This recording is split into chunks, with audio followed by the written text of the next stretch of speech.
베드로전서 3장 말씀을 함께 보려고 합니다.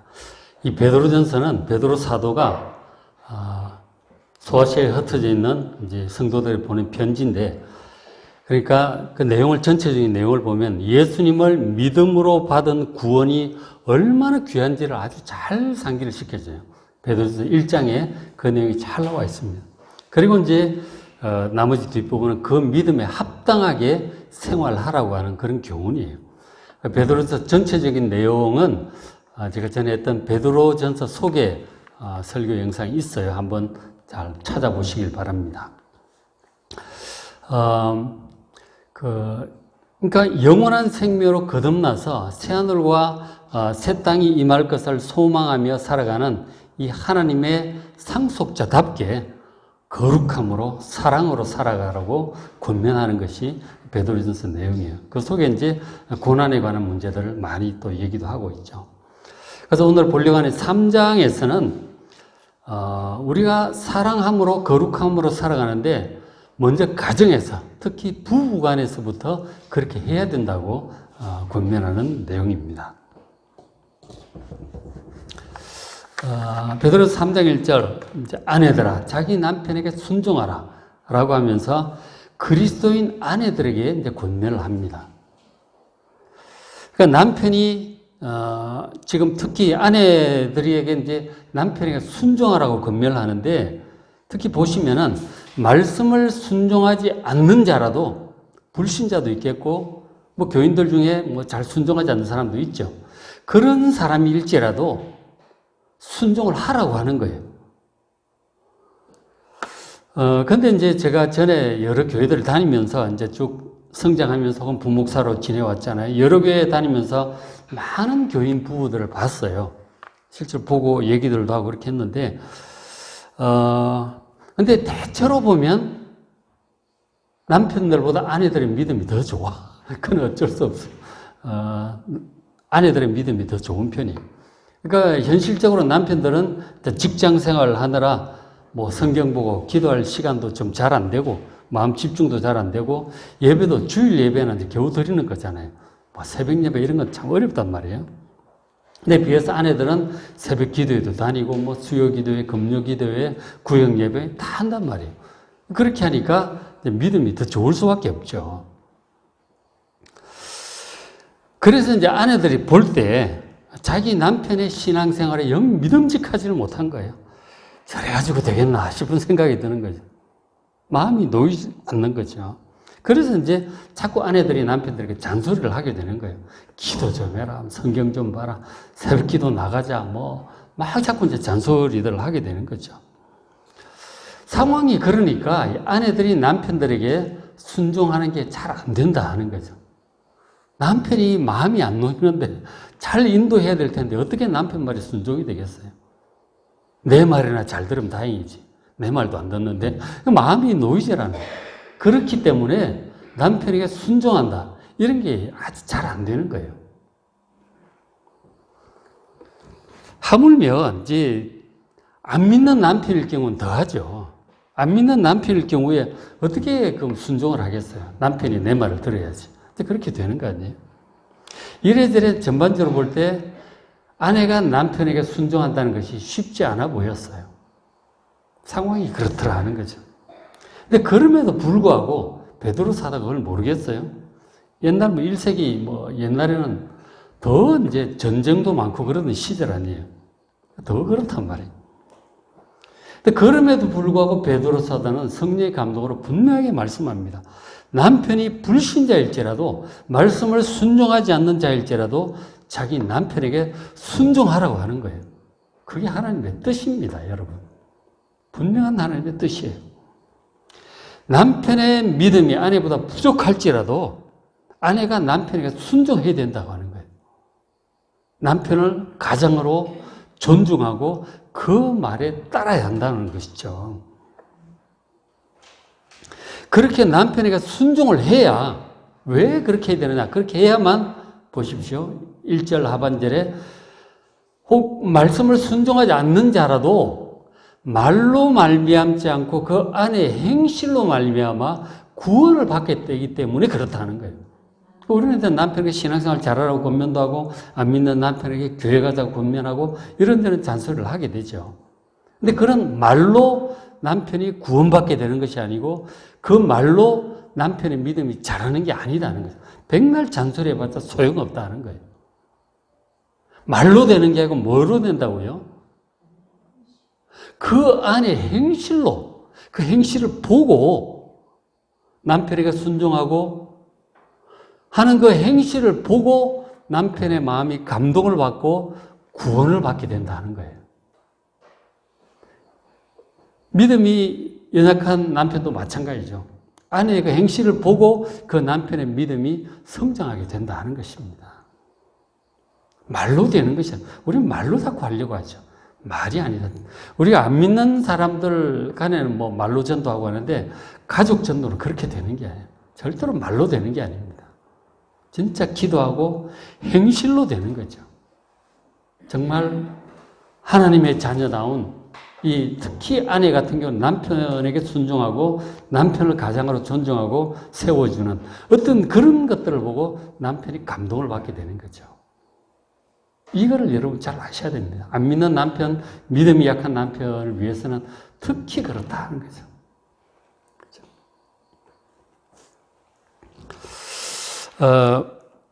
그래서 이제 이런 권면을 해요. 그래서 아내의 말이 아니라 아내의 순종하는 행실을 보고 남편이 구원받게 된다는 사실을 아내 여러분들은 좀 깊이 생각해 보시길 바랍니다. 하나님 말씀이에요. 그런데 그런 말씀도 하는데 3절 너희의 단장, 우리가 단장을 하잖아요. 여자분들이 잘 단장을 하죠. 아침에 교회 올 때도 보면은 단장하느라 시간이 많이 걸려. 보면 남편들이 잘 기다려줘야 돼. 그 집안 챙길 것도 많고 단장을 하는데, 자, 단장을 머리를 꾸미고 헤어스타일을 잘 하고 금을 차고 액세서리를 하고 아름다운 옷을 입은 그 외모로 하지 말고 무엇으로 하느냐? 마음에 숨은 사람, 이 속 사람을 온유하고 안정한 심령에 썩지 아니할 것, 이 불멸의 것으로 하라고 권면을 해주고 있습니다. 그러니까 보통 이제 그 남편의 사랑을 받기 위해서 아내가 이제 머리를 꾸미고 예쁘게 하고 옷을 예쁘게 입고 그렇게 한단 말이에요. 근데 그것보다 더 효과적인 것은 그 속사람, 이제 마음이죠. 마음을 온유하고 안정한 이 불멸의 가치가 있는 그것으로 하는 것이 훨씬 남편의 사랑을 받을 것이다. 그 권면을 하고 있는 것이죠. 그 권면을 하는 거예요. 먼저 이제 남편에게 온유하게 대하셔야 됩니다. 그렇죠? 부드럽고 따뜻하게 해주셔야 돼요. 남편이 마음에 안 들어도 온유하게 하셔야 됩니다. 그렇게 해야 남편도 좀 더 온유해질 거예요. 거칠기로 치면은 남자들이 더 거칠죠. 그렇지 않겠어요? 아내의 목소리가 올라가면 남편의 목소리는 더 올라가요. 온유해야 돼요. 마음에 안 들고 화가 나도 온유해야 남편도 온유해진다 하는 것이죠. 그리고 이제 안정한 심령이라고 그러죠. 안정한 심령. 이 말은, 안정하다는 이 말은 고요하고 차분하다는 뜻이에요. 고요하고 차분. 그러니까 막 이렇게 떠들썩하게 이렇게 되면 안 되는 거죠.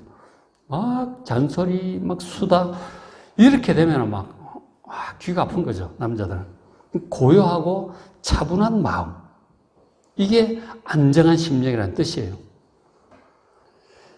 상대방이 좀 마음에 안 들어도 마음을 좀 고요하고 차분하게 가라앉혀야 돼요. 말을 좀 차분하게 해야 돼요.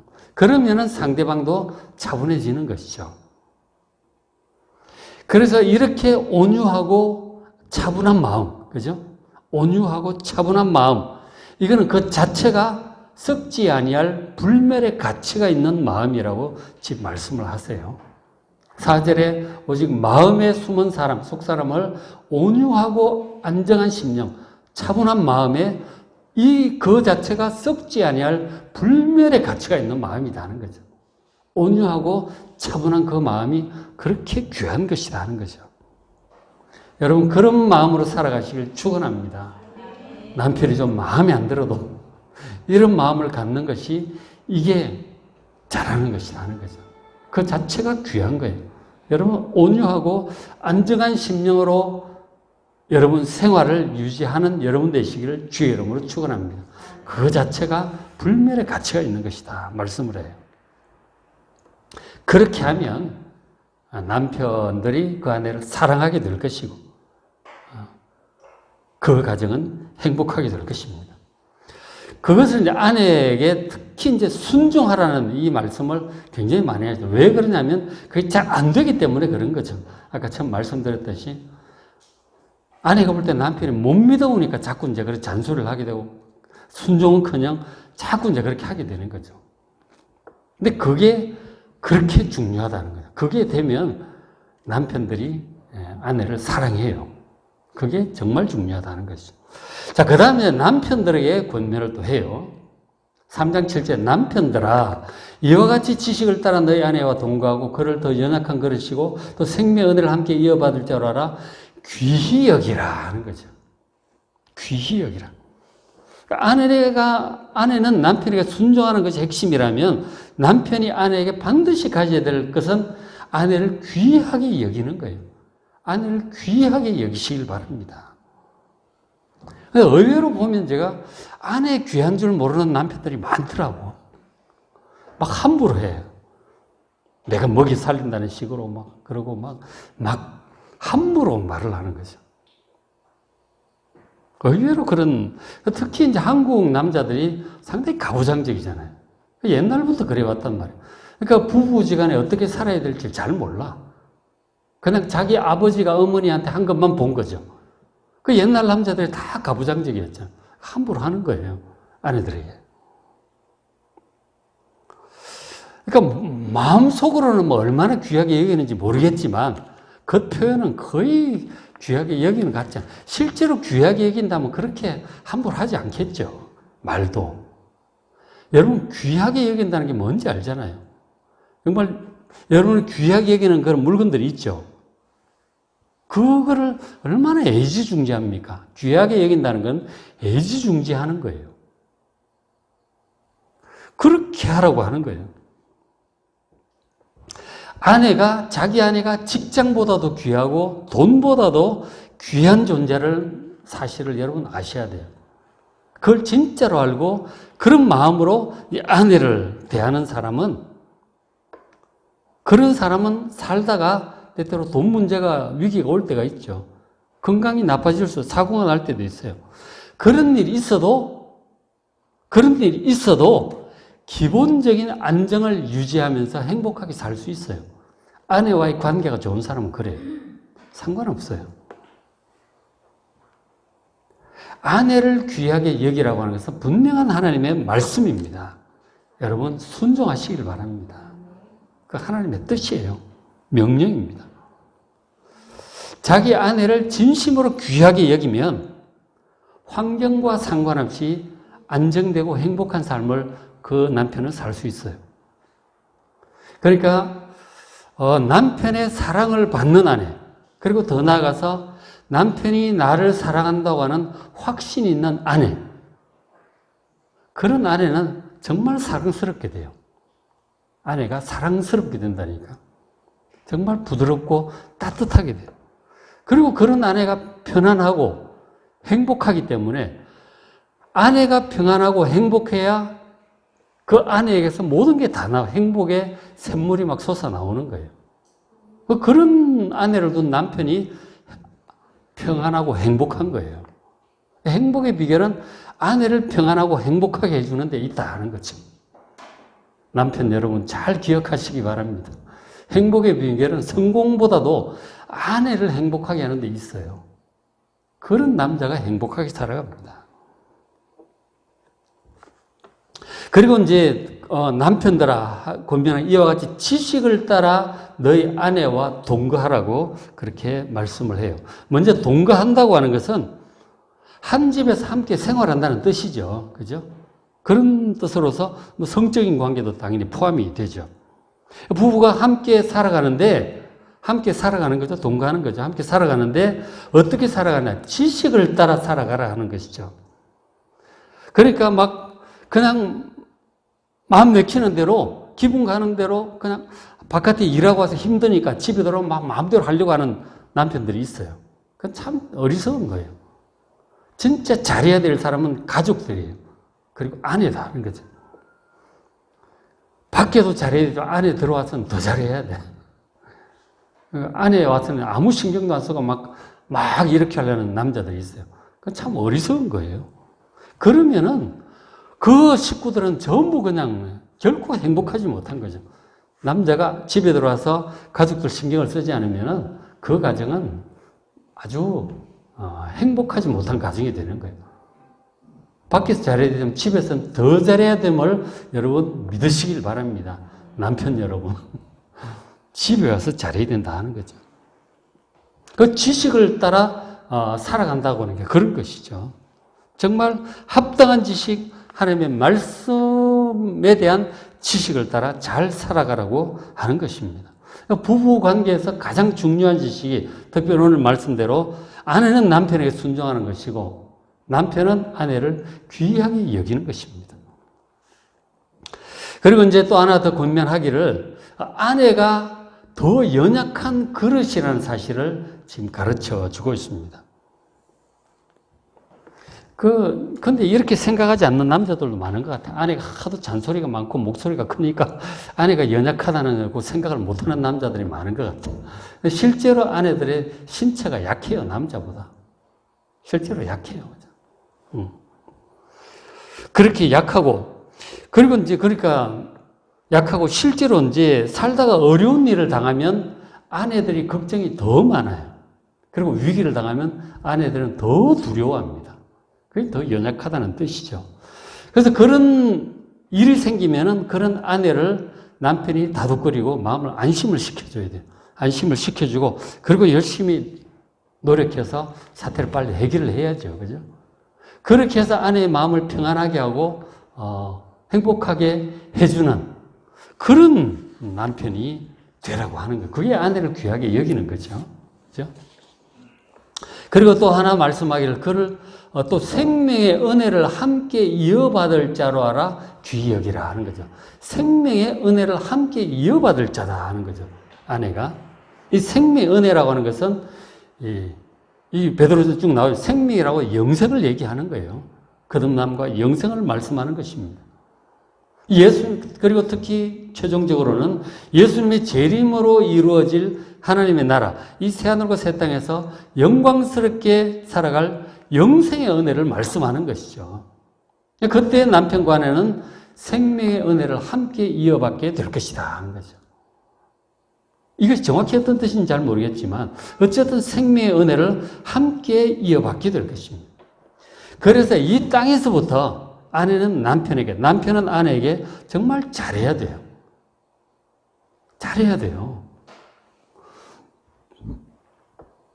또 그리고 이제 이 땅에 살아갈 때도 그렇게 서로 잘하고 막힌 게 없어야지 서로 뭐 서운함이나 뭐 속이는 거나 뭐 비밀이나 이런 것들이 자꾸 있으면 기도가 막힌다는 거죠. 그렇죠?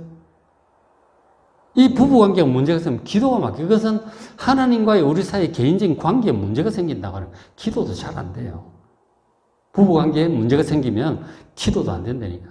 어떻게 하든 잘 풀어야 돼요. 그제 TV 잠깐 보다가 김창옥 쇼인가? 그 이제 그런 얘기가 나오더라고. 신혼부부가 이제 상담을 하는데 너무 오랜 시간, 한 번 싸우고 나서 너무 오랜 시간 서로 대화가 중단이 됐다가 너무 힘들더라는 거예요. 얼마나 대화가 중단됐냐? 24시간이 중단이 됐대요. 너무 숨이 막힐 것 같더라는 거죠. 그랬더니 김창옥 교수가 하는 말이, 야, 그거 보고 그렇게 오래됐어요. 어떤 부부들은 몇 달씩 얘기를 안 하던데. 이렇게 되면 안 되는 거잖아요. 그죠? 특히 우리 같은 경우는 그렇게 되면은 기도가 막혀요. 24시간도 길어. 그러니까 보면은 헤어지기 전에 반드시 풀어야 된다고 말씀하잖아요. 날이 이렇게 여러 날 넘어가면 안 돼요. 밤을 패서라도 이거는 풀어야 돼요. 저희들도 많이 그랬어요. 신혼 초에 막 문제가 생기잖아요. 애들 문제, 돈 문제, 기타 등등 문제가 생기면은 얘기를 해야지. 그렇게 얘기하면 밤을 진짜 샐 때도 있다니까. 그렇게라도 해결을 하고 지나가야지. 이걸 쌓아두면 점점 이제 식어가는 거죠. 쌓아두시면 안 돼요. 그렇게 되면 기도가 안 된다니까. 우리가 그럴 수는 없잖아요. 그래서 반드시 빨리 풀어야 된다는 것이죠. 그렇죠? 그래서 이 남편들에게 군면한 이 내용들, 이것 여러분 잘 기억을 하시고 순종하시길 바랍니다. 그래야 행복하게 살 수가 있다는 거죠. 그런데 부부 간에 교훈한 후에 이어지는 말씀들은 이 교회 성도들 간에, 또 교회 성도들 간에 해야 할 이제 권면의 말씀들이. 마지막으로 말하노니 내가 다 마음을 같이 하라. 동정하라. 형제를 사랑하라. 불쌍히 여기라. 겸손하라. 악을 악으로 욕을 욕으로 갚지 말고 복을 빌어주라. 이런 권면을 해주고 있습니다. 간단하게 말씀드리면 먼저 성도들이 다 한 마음이 되라고 합니다. 그렇죠? 다 마음을 같이 하라고 하는 거예요. 이거는 서로 파당을 지어서 누구파 그렇게 다투지 말고 한 마음이 되라고 하는 거예요. 교회가 한 마음이 되라고 하는 거예요.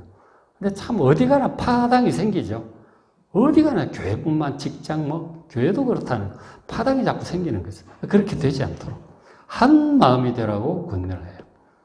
그리고 동정하라. 이 동정하라고 하는 건 뭔가 거지 동정하듯이 좀 그런 느낌이 있겠죠. 그런 뜻이 아니고 여기서 동정하라는 말은 동지의식을 말씀하는 거예요.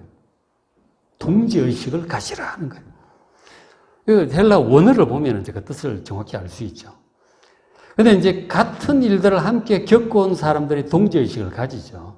우리 교회도 이렇게 오랜 세월 함께 해왔잖아요. 그러면서 이런 좋은 일, 큰 일, 나쁜 일, 많이 같이 겪은 거예요. 그런 일을 통해서 우리는 또 우리 나름대로 동지의식이 있는 거죠. 그게 귀한 줄 아셔야 돼요. 그게 참 귀하다는 거죠. 근데 갑자기 이제 외부에서 들어온 분들은 그런 걸 또 잘 모르죠. 그 차이가 있긴 있는 거죠. 어쨌든 오래 함께한 동지를 귀하게 여기고, 동지의식을 가지고 서로 사랑하고 위하여 기도하는 여러분 되시길 바랍니다. 그리고 형제를 사랑하며 불쌍히 여기라고 말씀합니다. 형제 사랑이 헬라어로 필라델피아입니다. 필라델피아. 필레오가 사랑이고, 아델포스가 형제니까 필라델피아. 그게 이제 형제 사랑이라는 그런 뜻이에요. 미국 도시가 그렇잖아요. 형제를 사랑하고 불쌍히 여기라고 지금 말씀을 하는데, 사랑에는 불쌍히 여기는 마음이 항상 있는 거예요. 왜냐하면 다 사는 게 힘들기 때문에 그래요. 실제로 명절, 특히 우리 주부들은 쉽지 않았잖아요. 그죠? 쉽지 않아요. 다 먹여 살려야 되니까 남자들은 다 이렇게 하고 있잖아요. 하여튼 먹여 살려야 되고 이제 쉽지 않고 모이다 보면 시끄러운 일도 생기고 그런 것들도 조정하고 많잖아요. 그게 애썼는데, 그러니까 저도 이제 쭉 보지만 참 사는 게 다 쉽지 않아. 그죠? 근데 보면은 다 자기가 제일 힘든 줄 알아. 근데 다 힘들어. 어떤 의미가 똑같아요. 전부 다 자기 인생의 짐이 한 짐이에요. 그래서 불쌍히 여기라고 하는 거예요. 여러분을 괴롭히는 사람이 있습니까? 그 사람도 알고 보면 나름대로 굉장히 힘들어요. 그래서 날 괴롭히는 거예요. 어떤 의미에서. 힘들어서 다 그러는 거예요. 그걸 우리가 이해한다면 다 이제 불쌍히 보게 되죠. 사람을 제대로 이해하면 불쌍하지 않은 사람이 없어. 다 애써. 애는 애대로, 어른대로, 젊은 사람도 다 힘든 거예요. 인생의 짐이 한 짐이라니까. 그러니까 그 고통을 알고 참 불쌍히 여기는 마음을 가지고 서로 이제 격려하고 도와주고 그렇게 하라고 하는 거예요. 힘이 좀 남으면 해주라고 하는 거예요. 애고 어른이 다 힘들어요. 다 힘든다니까. 재벌도 힘들고 대통령도 힘들고 다 힘들어. 안 힘든 사람 없어요. 다 불쌍히 여기고 위에서 기도해주고 위로해주고 도와주는 여러분 되시길 바랍니다. 사랑하고 불쌍히 여기는 거예요. 그 다음에 겸손하라고 권면합니다. 겸손하라는 말의 다른 말은 다른 사람을 나보다 더 귀하게, 더 낮게, 더 귀하게 여기라는 거죠. 그러니까, 근데 이제 실제로는 이제 많은 경우 보면 자기 생각이 더 옳다고 하는 교만함이 다 있어요. 저 사람 생각보다 그래도 내 생각이 나. 내가 더 옳다고 하는 교만함이 다 있죠. 그래서 다른 사람을 무시하는 마음이 있는 거예요, 누구나 다. 그렇게 하지 말라고 하는 거죠.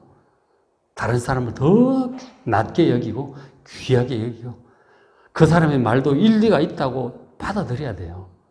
아무리 애가 얘기를 해도 아무리 뭘 잘 모르는 사람이 얘기를 해도 나름 일리가 있는 거예요. 그 상황에 그렇게 볼 수 있고 그런 얘기들 가운데 내가 못 보는 것들이 있는 거예요.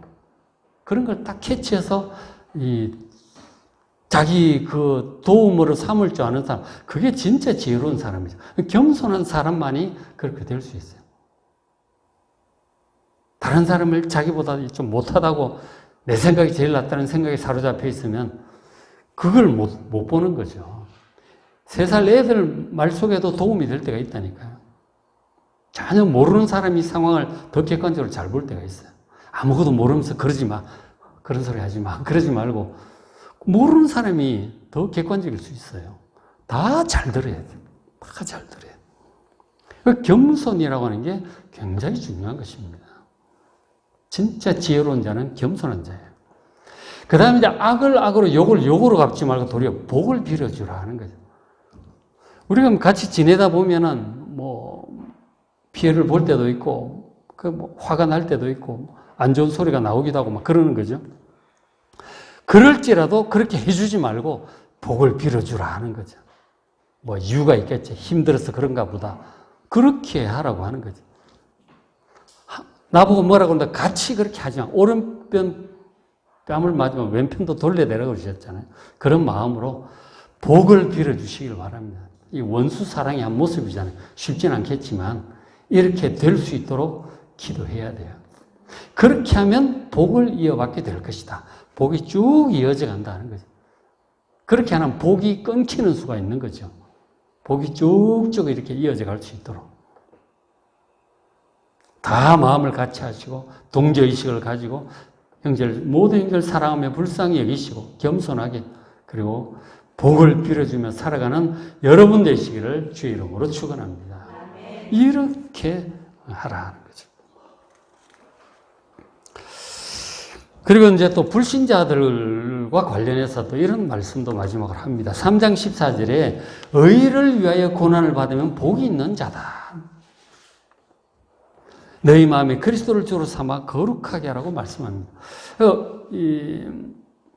이제 야고보서도 그렇고 베드로전서도 1세기 당시 상황도 그렇고 한데 그리스도인이 박해를 받는 경우들이 종종은 있었단 말이에요. 그죠? 종종 있었어요. 지금 우리도 그럴 수 있죠. 박해까지 감옥에 집어넣고 때리고 죽이고 그러진 않지만 예수 믿는 사람들 싫어하는 사람들이 상당히 많이 있는 거죠. 아주 재수없게 보고 아주 그런 사람들이 있거든요.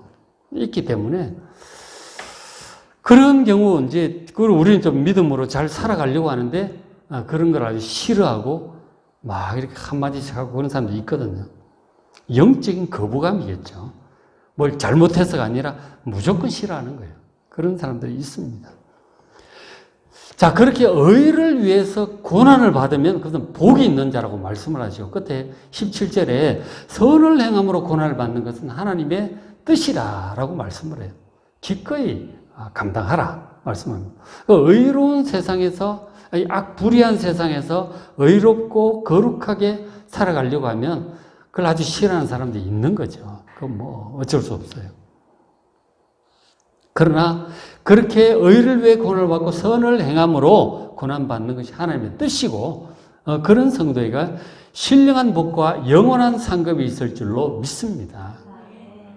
그렇게 부당한 고난을 받으면서도 진짜 진실한 믿음 있는 사람은 그런 성도는 마음에 평안과 기쁨이 있어요. 그런 박해 가운데서 평안과 기쁨이 있어요. 왜냐하면 그 15절 중간 줄친 부분 우리 속에 소망이 있기 때문에 그래요. 소망이 있기 때문에 그런 박해받는 환경 가운데서도 사람들의 비난하고 편찬하는 환경 가운데서도 마음의 평안과 기쁨이 있는 거예요. 소망이 있기 때문이죠. 그래서 이제 뭐 그렇게 막 마음이 무너지고 막 누가 뭐라 그래도 이 받아들일 이제 여유가 좀 있는 거죠. 마음의 믿음으로 인한 평강과 기쁨이 있기 때문에, 소망이 있기 때문에 누가 뭐래도 뭐 좀 받아들일 마음의 여유가 좀 있는 것이죠. 그래서 우리가 그렇게 항상 기뻐하고 감사하고 소망 가운데 용납하고 뭐 오른밤을 치도 왼밤으로 돌려대고 뭐 이런 거 있잖아요. 이렇게 하게 되면 사람들 희한하게 봅니다. 어떻게 사람이 저럴 수가 있을까 하는 거죠. 그래서 때때로 물어보는 사람이 있죠. 어째 당신은 그럴 수 있느냐. 그래서 너희 속에 있는 소망에 관한 이유를 묻는 자들이 있어요. 그런 사람의 대답할 것을 항상 준비를 해라. 대답을 해주라는 거죠. 내가 왜 이렇게 할 수 있는가? 라는 것을 해주라. 그렇게 잘 얘기를 하면, 자기의 믿음을 따라 얘기를 잘하면, 진심으로 얘기를 잘하면, 그럼 몇 마디의 말이 사람들의 마음을 움직여서 구원의 길로 인도할 수 있는 거예요. 그런 몇 마디의 말이. 야, 어떻게 사람이 저럴 수 있을까 하는 거죠. 저는 제 이야기를 조금 하면 그 관련해서 저는 이제 이런 식으로 합니다. 저도 마찬가지로 지내다 상황이 힘들 때가 있잖아요. 상황이 힘들면은 마음이 무거워지죠. 그 얼굴이 어두워진단 말이에요. 그렇잖아요. 당연히 그렇게 되는 거예요. 자, 그렇게 이제 힘들어질 때, 마음이 무거워질 때 저는 어떤 말을 떠올리냐면, 항상 기뻐하라, 쉬지 말고 기도하라, 범사에 감사하라. 이 말씀부터 떠올려요. 항상 기뻐하라고 하는 거예요. 다 감사하라고 하는 것이죠. 이게 주님 명령이란 말이에요. 명령이기 때문에 일단 그래서 얼굴부터 펴요. 얼굴부터 펴고 한번 웃어봅니다. 뭐 누가 안 보여 혼자서 그러는 거죠. 일단 웃어봐요. 근데 마음은 괴롭잖아. 힘들잖아. 근데 일단 얼굴부터 한번 펴봐요. 주름살 펴보는데 그리고는 생각을 하죠. 당연히 내가 왜 웃지? 왜 웃어야 되지? 그렇잖아요. 속은 괴로운데 웃으라고 하니까 웃어보죠. 명령이니까 웃어봐요. 그럼 내가 왜 기뻐해야 되지? 라고 기뻐해야 될 이유를 이제 떠올리는 거죠. 기뻐해야 될 이유를 떠올리는 거예요. 그래서 제가 이제 기뻐해야 될 이유들을 이렇게 정리를 해보니까 첫째는 성삼이 하나님의 은혜 때문에 기쁜 거예요. 삼위 하나님 때문에 기쁘다는 거죠. 그러니까 하나님 아버지께서 내 모든 인생을 주관하고 지금 인도하고 계시잖아요. 우리가 많이 보잖아요. 다윗의 인생을 인도하신 하나님, 역사를 주관하신 하나님, 내 인생도 주관하시는 거죠. 하나님께 다 주관하고 계시기 때문에 나를 사랑하시고 시편 57편 1절에 보면 나를 위해 모든 것을 이루시는 하나님 그러잖아요. 그러니까 하나님이 어련히 잘 하시겠어요? 내가 지금 좀 힘들고 괴롭지만 그것도 필요하니까 하시겠지. 그렇잖아요. 그 하나님 때문에 내가 기뻐할 수 있는 거죠. 잘 될 거야. 이유가 있겠지. 하나님 어련히 알아서 잘 하시겠어. 그래서 마음이 기쁜 거고요.